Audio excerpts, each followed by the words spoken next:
Olá, pessoal, tudo bem com vocês? Espero que sim. Aqui quem está falando é a professora Daiane. Estou aqui hoje para fazer a explicação dos conteúdos da semana 4 do Plano de Estudos Tutorado do 9º ano.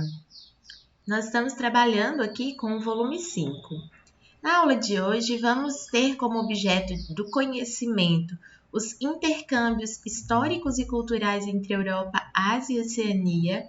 O foco central da nossa aula é a habilidade reconhecer e analisar transformações territoriais, considerando o movimento de fronteiras, tensões, conflitos. Na aula de hoje, nós vamos estudar quem são os bascos, e vamos estudar o conflito entre palestinos e israelenses. Apesar dos curdos estarem listados na habilidade, eles não serão estudados nessa semana. Bom, então o objetivo principal dessa aula é reconhecer e analisar as transformações territoriais, considerando o movimento de fronteiras, as tensões e os conflitos envolvendo o povo basco e palestinos e israelenses. Vamos começar então com o povo basco. O nosso PET traz aqui a localização geográfica do País Basco. Apesar de usar o termo País Basco, é importante ressaltar que ele não é reconhecido como um Estado nacional, tá bom? O País Basco está localizado na fronteira com a Espanha e a França. O território dos bascos abrange a maior parte aqui do nordeste da Espanha e também pega um pedacinho da França. Aqui, esse segundo mapa da direita é como se tivesse sido dado um zoom neste outro mapa da esquerda. Então, se vocês observarem, nós temos aqui essas províncias que são espanholas, mas que formam aqui o tal País Basco, né? A província de Biscaia, Álava, tá vendo? Navarra. E nós temos aqui 3 províncias que estão localizadas no território francês: Labour, Baixa Navarra, Sorlé. Então, esse território aqui é ocupado pelos bascos, mas reforçando então, oficialmente esse território pertence à Espanha, essa parte onde eu estou passando o cursor, e essa segunda parte aqui pertence à França. Qual é a tensão envolvendo o País Basco? A tensão é a seguinte: como eu disse, eles ocupam o norte da Espanha e ocupam um pedacinho, né, da França, que equivale ao sudoeste da França. Qual é o desejo do povo basco, Daiane? Bom, o desejo do povo basco é que o País Basco, como eles chamam, seja reconhecido como um Estado independente. É aí que os conflitos acontecem. Por quê? Para que o País Basco seja reconhecido como um Estado independente do Nordeste da Espanha, independente do Sudoeste da França, é necessário que o governo central da Espanha e o governo central da França reconheçam tal independência. E tal fato ainda não ocorreu. Diante disso, é importante entender que os bascos têm esse movimento separatista, esse desejo de reconhecimento de um Estado independente já há bastante tempo. Esse movimento separatista, ele ganhou solidez a partir do fim do século XIX, né? E é uma busca pelo reconhecimento da identidade nacional que os bascos possuem. O principal elo de ligação dos bascos é o fato de que eles falam o idioma euskera, né? Então, ao invés de falar o espanhol, ao invés de falar o francês, eles falam um idioma próprio, o euskera. Beleza? Então, esse desejo de reconhecimento de um Estado independente surge ali no fim do século XIX. Durante o período de Guerra Civil Espanhola, essas províncias aqui, Navarra, Biscaia, Álava, que eram ocupadas pelos bascos foram muito bombardeadas.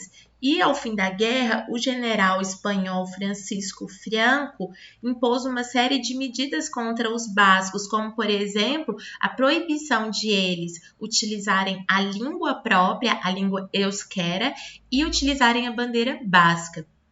Isso gerou ainda mais revolta, fato que fez com que em 1954 fosse criado o Exército Pátria Basca e Liberdade, ou conhecido popularmente como ETA, que é uma organização separatista que tinha como objetivo adotar a luta armada contra os espanhóis e contra os franceses. Como que o ETA, o Exército Pátria Basca Liberdade, atuava? Eles promoviam atentados, sequestros de políticos espanhóis. Por que eles faziam isso? Com o objetivo de forçar o governo central da Espanha a declarar o País Basco como independente. Apesar de toda a pressão armada do Exército Pátria Basca e Liberdade, ou ETA, isso não aconteceu. E o exército ETA foi só sendo cada vez mais mal avaliado pelos próprios bascos. E aí, em 2011, devido a esse forte desgaste, devido à reprovação que a própria população basca tinha em relação aos atos violentos cometidos pelo ETA, o Pátria Basca e Liberdade acabou emitindo um comunicado e anunciou o fim das suas atividades, isso em 2011. E declarou, portanto, um cessar-fogo permanente.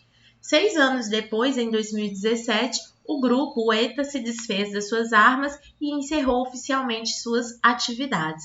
Ou seja, com o encerramento das atividades do ETA, posso dizer que o sonho de consolidação de um país basco realmente independente, né, da França e da Espanha está cada vez mais distante. Então, esse é o primeiro tema da nossa aula. O segundo tema é sobre a guerra entre palestinos e israelenses. Ao invés de utilizar o material do PET, eu vou trabalhar com vocês com um material de slides que eu sempre uso nas minhas aulas. Ele é mais detalhado, mais pormenorizado e acho que vai facilitar na compreensão do tema. Então, acompanhem comigo. Então, como eu disse, pessoal, nós vamos trabalhar aqui com os slides para estudar a guerra árabe, que é entre palestinos e israelenses, que são os judeus. Só para vocês compreenderem melhor, então esse conflito envolve palestinos, que são um povo árabe de maioria muçulmana, e do outro lado, os israelenses, que é o povo judeu e que professa a fé no judaísmo. O território que está em disputa é este onde eu passo o cursor aqui neste momento. É este o território, portanto, em disputa. Está localizado no Oriente Médio, entre o Egito, a Jordânia, Síria e Líbano. Esse conflito, ele tem raízes históricas. Essa região em disputa, eu estou chamando aqui de Palestina. É uma região que ao longo da história foi dominada por vários impérios. O egípcio, o assírio, o babilônico, o persa e o romano. Os judeus se estabeleceram nessa região por volta dos anos 2000 a.C. Só que por conta da ocupação desses impérios na região, os judeus acabaram sendo submetidos a migrações forçadas, chamadas, portanto, de diásporas. Nós temos duas grandes diásporas. A primeira ocorreu no ano 586 a.C., quando o então imperador Nabucodonosor II, imperador da Babilônia, invadiu Judá e destruiu Jerusalém. E aí, então, diante disso, os judeus migraram forçadamente para várias partes do mundo. A segunda diáspora ocorreu no ano 70 d.C., quando os romanos destruíram Jerusalém e, mais uma vez, obrigaram os judeus a irem para outros países da Ásia, da África, do sul da Europa. É importante ressaltar que, mesmo com as diásporas, grande parte dos descendentes dos judeus continuavam com o desejo de retornar à Palestina. Isso porque Para os judeus, a Palestina é para eles uma terra santa. Eles acreditam, do ponto de vista religioso, que a Palestina foi uma terra dada a eles por Deus e que por isso eles têm o direito de posse dessa terra. Diante disso, surge o movimento sionista, que é esse movimento dos judeus que tem como desejo retornar à Palestina. Só para vocês entenderem, o movimento sionista surge no finalzinho do século XIX e tinha como objetivo criar um Estado judeu na Palestina para que esses descendentes de judeus que migraram com as diásporas pudessem regressar para a terra que eles consideram como santa, dada a eles por Deus. Com a Segunda Guerra Mundial, o movimento sionista ganha força. Por que ele ganha força com a Segunda Guerra Mundial? Porque durante a Segunda Guerra Mundial, o nazismo vai ser responsável pela perseguição e morte de milhões de judeus. Diante disso, a opinião mundial acaba considerando que os judeus mereciam, diante de toda essa perseguição, de todo esse volume de mortes, por causa do Holocausto, merecia, portanto, de fato, a criação do Estado de Israel na Palestina. Qual que é o problema aí? O problema é que quando esses judeus sofreram as diásporas, saíram do território, esse território passou a ser ocupado por outros povos árabes, que aí acabaram sendo chamados de palestinos. Qual que é o grande problema e onde que a guerra começa a ganhar os contornos mais violentos? Quando, em 1948, a Organização das Nações Unidas realiza o Plano de Partilha da Palestina. E nesse Plano de Partilha da Palestina, a ONU beneficia os judeus. Por quê? Porque a ONU criou Israel, um Estado judeu, mas não criou um Estado árabe para os palestinos. Nesse momento, os árabes declararam guerra contra Israel, formaram uma coalizão, ou seja, um grupo de países declarando guerra. Juntaram-se o Egito, a Síria, o Líbano, o Iraque e a Transjordânia. Mesmo juntando vários países, Israel ainda assim saiu vitorioso porque contou com o apoio dos Estados Unidos. Entre 1948 e 1949, Israel foi só aumentando o controle territorial. Ele chegou a ocupar 78% do território. Apenas a faixa de Gaza, que ficou sob o controle do Egito e da Transjordânia, e Jerusalém, que é a capital, ficou dividida. Em 1967, foi a vez de Israel declarar guerra. Foi a Guerra dos 6 Dias. Na Guerra dos 6 Dias, Israel queria anexar os outros 22% que ele ainda não tinha anexado, ou seja, os israelenses queriam tomar posse de todo o território palestino. E assim o fizeram. Por volta da década de 1970, começaram a surgir os primeiros acordos de paz, como, por exemplo, o Acordo de Oslo, que previa a retirada de Israel da faixa de Gaza, pois, com a Guerra dos 6 Dias, Israel tinha ocupado até a faixa de Gaza, que antes estava com os árabes. Em 1973, houve uma outra guerra, a Guerra do Yom Kippur. E aí, na década de 80, 90 e nos anos 2000, é a vez dos árabes começarem a organizar movimentos de rebelião contra os israelenses. Era a tentativa de retomar territórios que Israel havia tomado dos palestinos.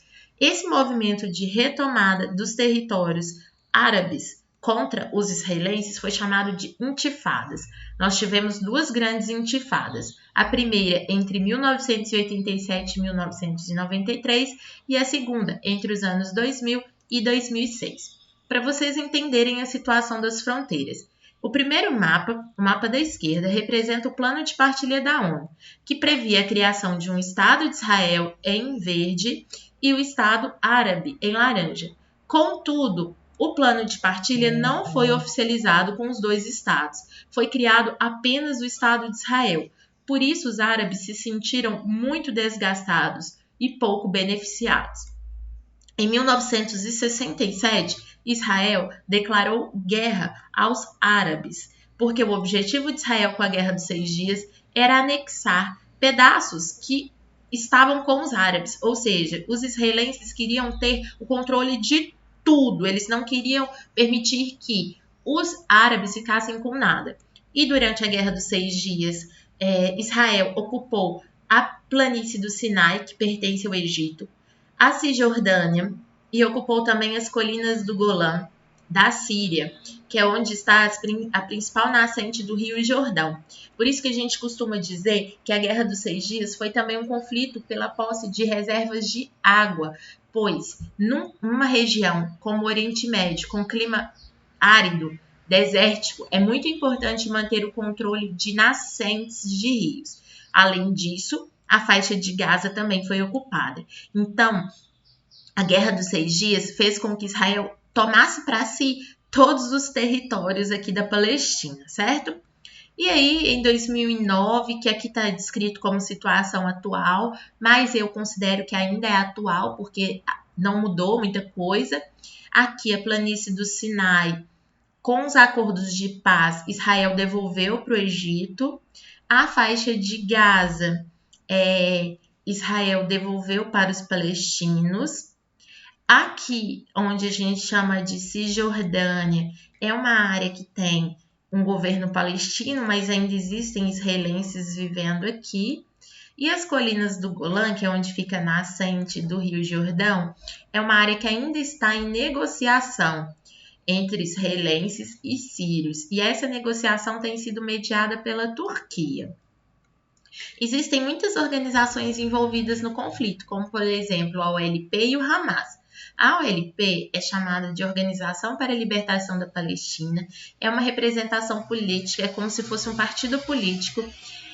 A sua principal liderança foi o Yasser Arafat, já falecido, e é uma organização que vem se posicionando já há bastante tempo pela manutenção de 2 estados, ou seja, reconhece a existência de Israel, mas luta pela existência de um Estado árabe. Temos o Hamas, que é um movimento de resistência islâmica. Ele é um pouco diferenciado da OLP, porque o Hamas entende que é necessário fazer não só uma luta política, mas também uma luta armada. O Hamas, por fazer essa luta armada, é considerado um grupo terrorista por alguns países, como o próprio Israel, como os Estados Unidos. O Hamas defende a destruição de Israel. É um braço armado do Islã. O Hamas defende a existência de um único Estado, um Estado árabe, um Estado para os palestinos. Só para complementar, em 2012, a Organização das Nações Unidas reconheceu a existência da Palestina e deu a ela o direito de participar das agências, deu a ela o direito de participar das conferências das Nações Unidas, ok? Como eu disse, a questão da água é importante na disputa. Durante a Guerra dos 6 Dias, em 1967, Israel tinha um grande interesse de ocupar esse território aqui, as colinas do Golã, porque, como eu disse, é onde está uma das principais nascentes do Rio Jordão. Tá vendo que é um rio que passa aqui na Cisjordânia, né, nessa região de fronteira entre a Palestina e a Jordânia. E também na faixa de Gaza há um aquífero, que são reservatórios de água subterrânea. Existem muitas notícias sobre esse conflito, como, por exemplo, a Carta Capital publicou uma em 2014, falando sobre a legitimação racial do Estado de Israel. Uma outra sobre o Hamas, que é acusado de ter usado escudos humanos. Em 2017, saiu uma reportagem do portal R7 falando sobre uma base militar dos Estados Unidos em Israel, né? E uma outra reportagem do portal Sul 21 que fala sobre a visita de representantes israelenses na América Latina. Ou seja, é um conflito que ainda está em aberto. Espero que vocês tenham gostado da aula de hoje. Se tiver tido dificuldades, porque o conteúdo é bem tenso, né? Muito assunto, eu sugiro que vocês assistam o vídeo novamente. Um beijo e até amanhã com a correção das atividades.